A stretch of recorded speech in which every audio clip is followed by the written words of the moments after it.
Members of this house, this debate is not about whether representation matters. It does.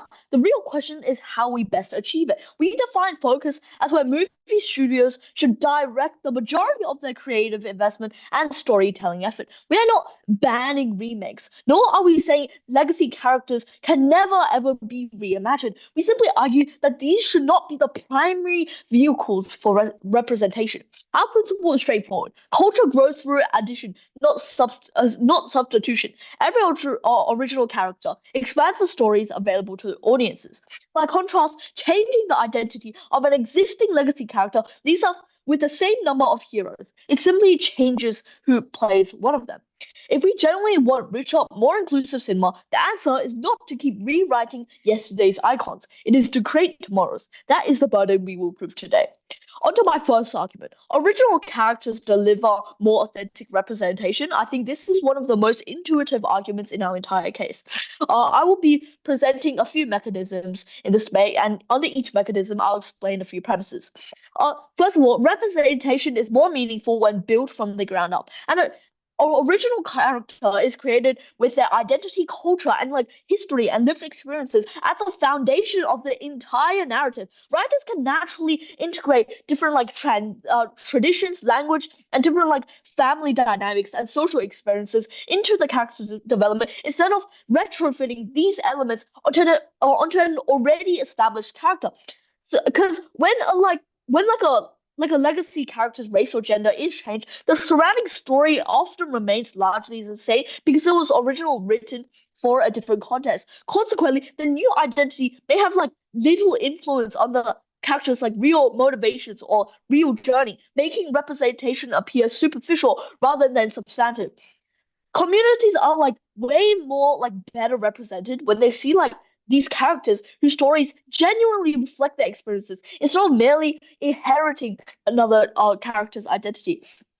This matters because the representation is intended to create more belonging, more dignity, and way more visibility. Superficial representation may satisfy, different marketing goals, but it does little to empower different small marginalized communities, which is extremely bad. Authentic representation creates stronger emotional connections and way more meaningful role models and broader cultural understanding, which produces way better long-term social inclusion. On my second mechanism, original characters avoid tokenism. So audiences increasingly recognize when diversity appears or is added to existing franchises for commercial purposes rather than through genuine creative investment. When diversity is perceived as more more symbolic rather than authentic, the public attention shifts away from the story itself toward these back and forth debates over whether the change was politically motivated. The represented community then becomes completely associated with that controversy rather than celebration. So creating more original diverse characters demonstrates way more genuine commitment because students devote entirely new budgets, marketing campaigns, and storytelling resources to those communities instead of relying on pre-existing popularity. On the third mechanism, every famous legacy character was once an original idea. Without continuous investment in new protagonists, there will be no future generation of iconic characters representing modern societies. Uh, on my second argument, preserving legacy characters actually protects narrative integrity. So on my first mechanism, legacy characters possess established narrative identities. For example, like a legacy character becomes culturally significant. So okay. In conclusion, we are proud to propose. Team judges and fellow opponents, today I stand before you as the first speaker of team opposition and will provide 2 points and provide our stance for this debate. For the motion, this House believes that movie studios should focus on creating entirely new original characters rather than changing the gender, race, or background of existing legacy characters in remakes. Firstly, I'll frame the motion. This motion compares 2 ways for movie studios to increase diversity, creating brand new original characters, or changing the gender, race, or background of existing legacy characters in the remakes. For example, changing ethnicity. The question is which approach studios should prioritize when they want to make their films more diverse and relevant to more modern audiences in this modern era. My first point is that legacy characters already have huge audiences. So changing their race, gender, or background allows diverse representation to reach millions of people quickly. Legacy characters already have massive fan bases. So making them more diverse allows representation to reach millions of people much faster than creating a brand new character. A brand new character takes time to grow and become loved by a community. Represent Seeing someone who looks like you playing an iconic hero sends the message that anyone can belong in these stories. It puts it makes people think that anything is possible, anything is able to achieve, no matter their culture or ethnicity. Because these films attract global audiences, they have a much greater cultural impact than most original characters ever could. The proposition says that we should only create new characters, but new characters often take years to become popular, if they ever do. That depends on how they transform and grow. Reimagining a beloved legacy character gives meaningful representation now, not decades later. That is why studios should have the freedom to do both, rather than being forced to focus on only on original characters or creating new characters.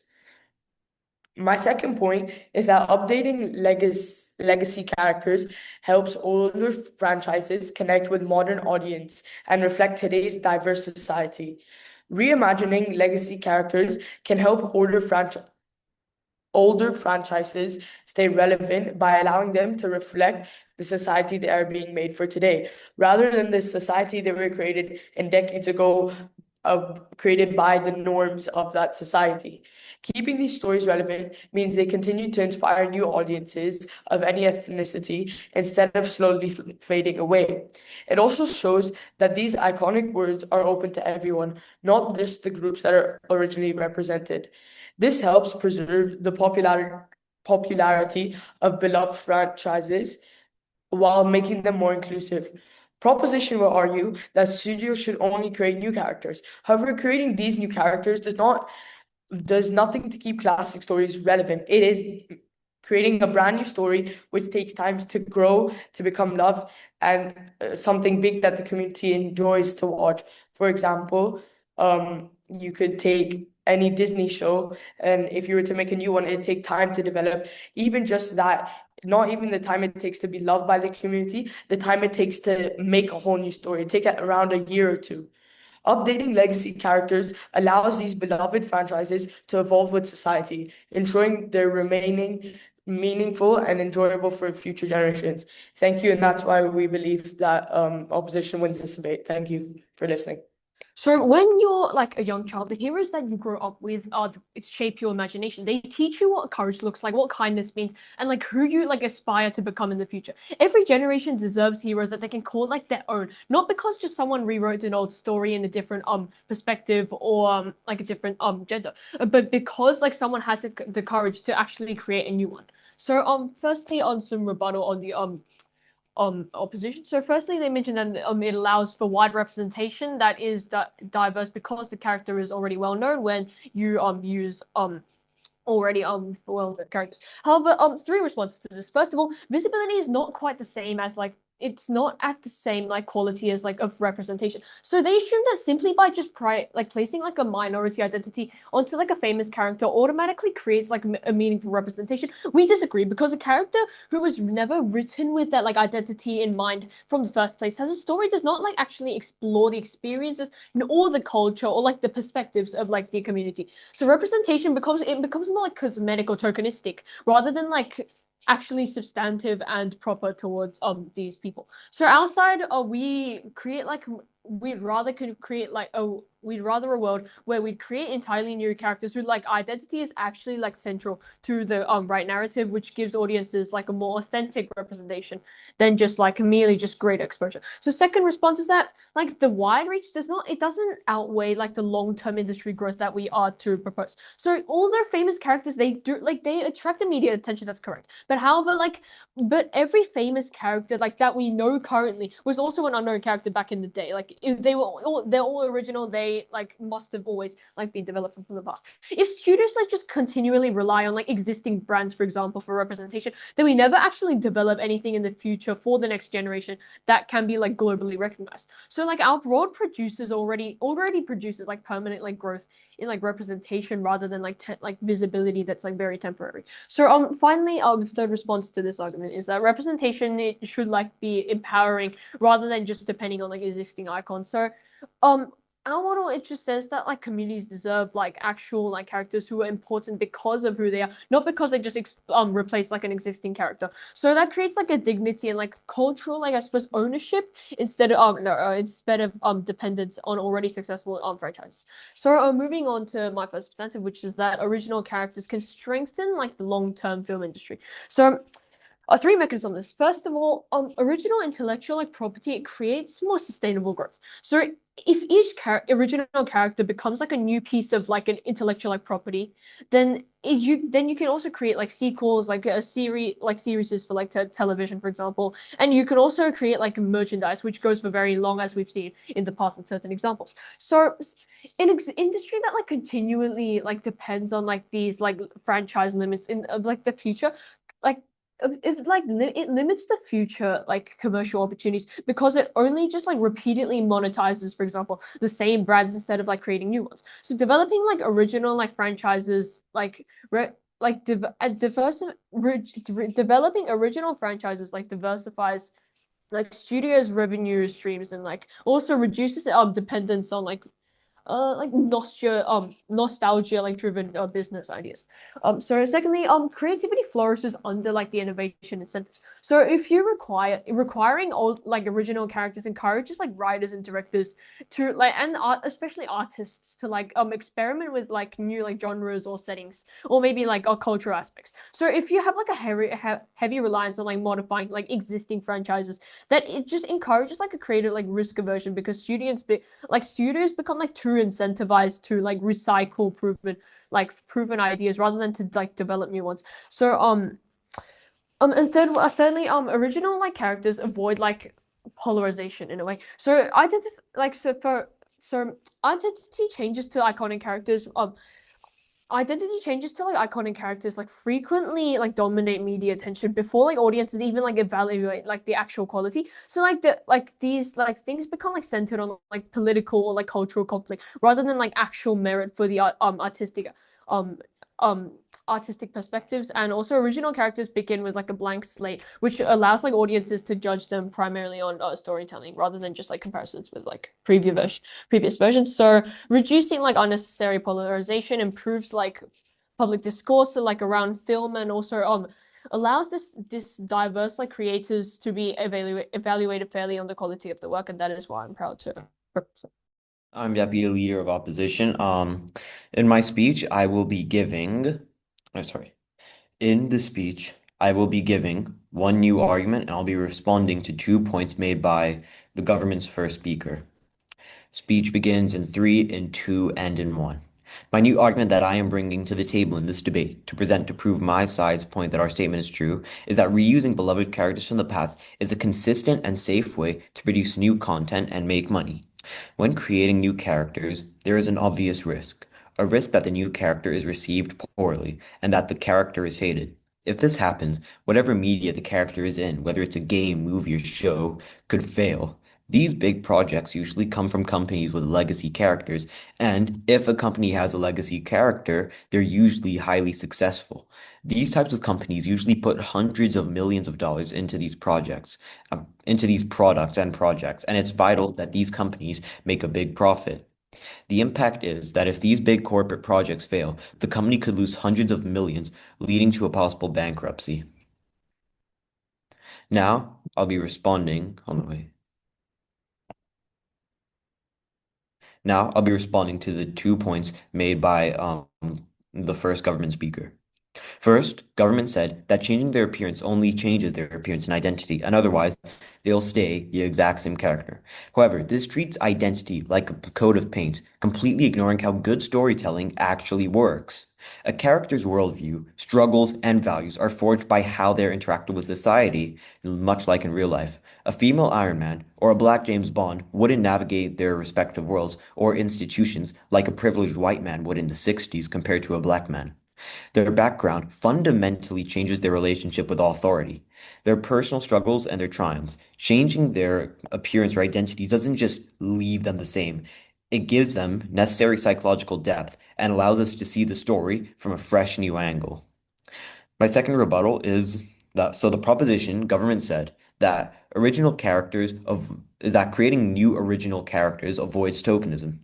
Even if this is true, usually these diversity roles are given to major roles, and actually forcing diverse characters into a separate, isolated new sandbox is in reality segregation. When studios create a brand new diverse character just to check a box, it often results in a poorly written, underpromoted character who exists in a vacuum all on their own, which is the definition of a token. In contrast, integrating the diverse characters into the main culturally dominant stories of our time allows the characters to interact with rich old stories and films. It treats diversity as a natural evolution, not just a side project. Thank you for listening to my speech.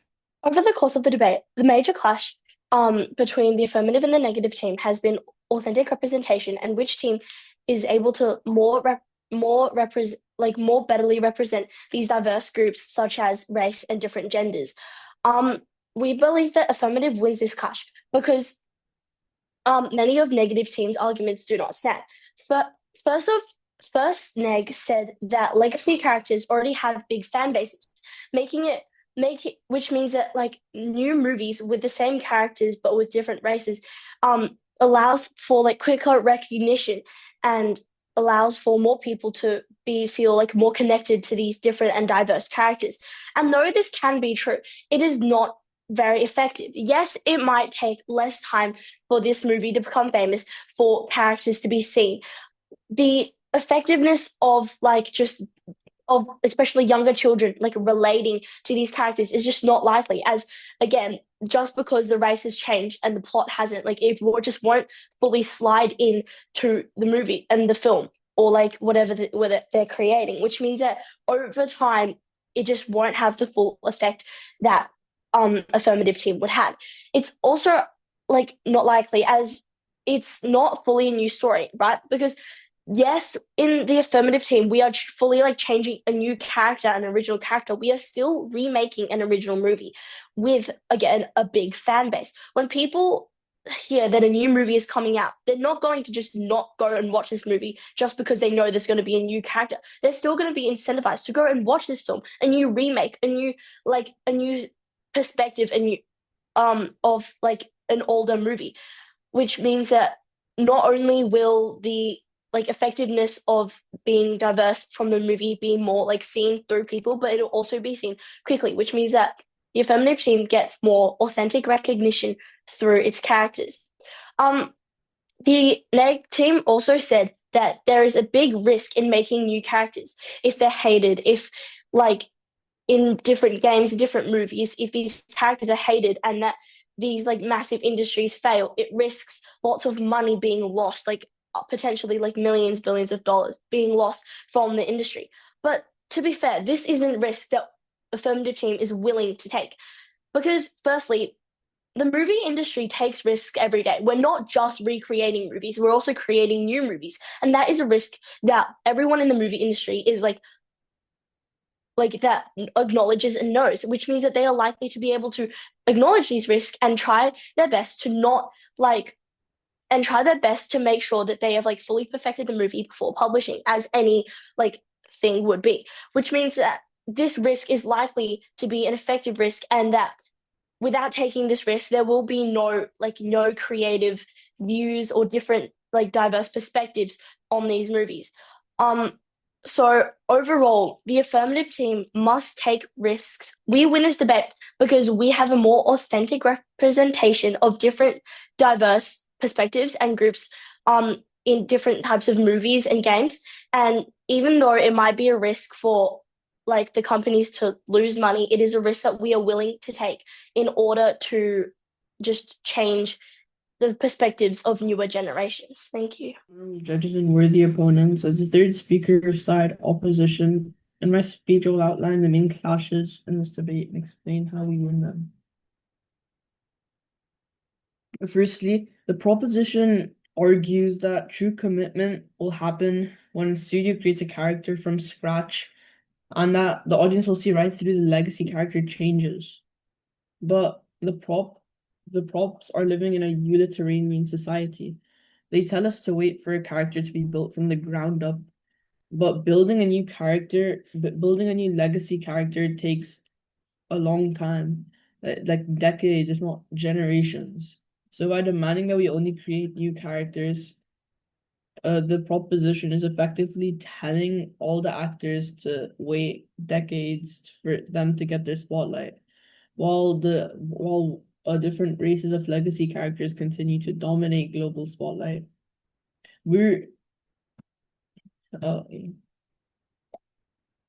Secondly, the opposition also says that if we rely on existing brands and legacy characters, we will never develop anything new for the future, and it limits future brand opportunities. But movie companies don't like legacy characters aren't movie companies' enemies. They're like, for example, if a studio POI. wants to. Sorry. POI? Yes. So are you saying that studios should never take any creative risks at all if they aren't immediately profitable?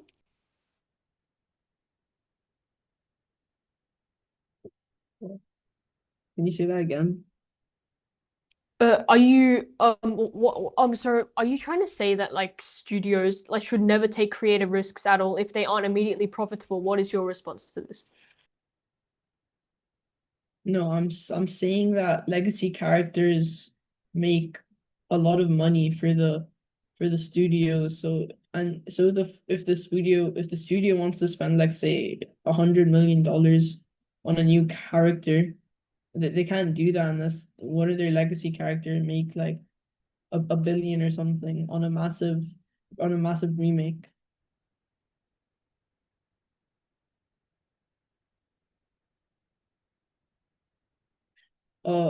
The proposition also say that they need to reduce their dependence on like nostalgia based ideas, but parents love sharing the heroes they grew up with their children. So when we update a legacy character, we build a kind of a bridge. Since, for example, a father can take his daughter to see a modern version of a movie that he watched like a few years ago, like quite a few years ago, and it allows families to connect like through this. Thank you. At the end of the day, Judge, biases aside, this debate boils down to one major contention. Is it worth risking making a new character, or is it better to be safe and stick to a reliable character that is beloved? First, I'll go over opposition's arguments. We win because altering legacy characters leverages massive pre-existing global platforms to deliver immediate, high-visibility representation to millions right now, while simultaneously saving classic franchises from fading into cultural irrelevance. The proposition's model leaves diverse audiences waiting decades for new characters to gain traction and permanently locks classic stories in the past. Our side ensures that these iconic timeless worlds evolve to belong to absolutely everybody. Now I'll go over their arguments. The proposition tries to have it both ways. They claim that changing a legacy character's demographics is just a superficial swap that leaves the character exactly the same. However, Judge, the proposition treats identity like a cheap coat of paint. They ignore how storytelling actually works. A character's values, struggles, and worldviews are completely forged by the society around them, like us in real life. A female Iron Man or Black James Bond won't navigate their worlds or their institutions the same as a white man would in the 60s. in the 60s. Their background fundamentally rewrites their relationship with authority and their personal triumphs. Changing these identities doesn't leave them static. It injects a psychological depth into decades-old archetypes. If it changes the story so deeply, then is it really superficial? The proposition cannot claim these changes are simultaneously completely meaningless and culturally destructive. The proposition argues that creating an entirely original character is the only way to avoid tokenism. However, let's look at the real-world impact of proposition's model. Forcing diverse characters into an isolated sandbox isn't progress, it's segregation. When studios create a brand new diverse character just to check a box, history shows its result. History shows its result in an underprompted, poorly written character. That is what a token really is. In contrast, our side integrates diverse identities directly into the main dominant stories of our time. This allows marginalized characters to inherit old stories, treating diversity as an evolution of our shared global culture. Members of the House, at reply, the question is not who made more arguments, it is who gave the judge the better vision for what movie studios should prioritize. This debate came down to two clashes. The first clash is what creates better representation. The opposition keeps telling you that representation is better when it reaches more people faster. Their entire case rests on speed and visibility. But visibility is not the same as value. Our side asks a much more important question. What kind of representation actually lasts? The opposition's world tells new communities you can become part of our stories by inheriting someone else's hero. Our world says you deserve heroes that are entirely your own. That matters because culture grows by addition, not substitution. Every single original character expands the number of stories the world can tell. Changing an existing character simply redistributes the entire story we already have.